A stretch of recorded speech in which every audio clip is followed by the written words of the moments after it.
استاذه هاله تردي على اللي حولك للتحقيق لانك شلتي كفنك قدام الكاميرا، تردي عليه تقولي له ايه؟ ولا يهمني في اي حاجه اساسا. انا كفايه رسالتي، اشكرك جدا يعني، ارفع لك الشابو انك انت خليت رسالتي بدل ما يشوفها يعني كام الف شافها العالم كله، فنزلت مصر النهارده كلها.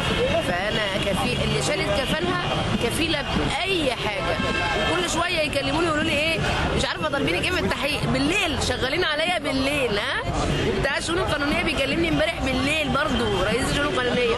يعني كل طول ما انتوا بتعملوا كده ده بياكد لي ان انا هزه عرشكم. شكرا لكم. تمام. النهارده في ناس عند قصر الاتحاديه، هايل. الناس دي هي محاوطه القصر. تمام. وتم تهريب الرئيس مرسي من الباب الخلفي، وده كان اعتراف احد رجال الداخليه لي انا شخصيا. شايفه الناس دي المفروض تكمل عند قصر الاتحاديه ولا وخلاص هم كده رسالتهم وصلوا ويروحوا؟ انا شايفه ان هم يقعدوا عند قصر الاتحاديه لغايه امتى؟ لغايه ما هو يسيب القصر اساسا بشكل رسمي. في ناس معتصمه في ميدان التحرير من يوم 19 نوفمبر. الناس دي ساعات بيجي لها لحظات يأس.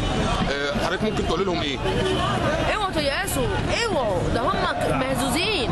انتوا دلوقتي حربكم مع امريكا دلوقتي عماله تفكر ترمي ورقتهم وترجع للعسكر ولا تعمل ايه.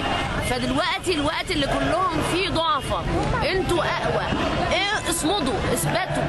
احنا اقوى يا جماعه، احنا شعب، احنا اصحاب قضيه. هم مهزوزين، اللي بيعملوه فينا ده دليل على انهم مهزوزين. اوعوا تسمعوا ان الدستور ده يجي في مصر ابدا. تمام. الف شكر لحضرتك. شكرا.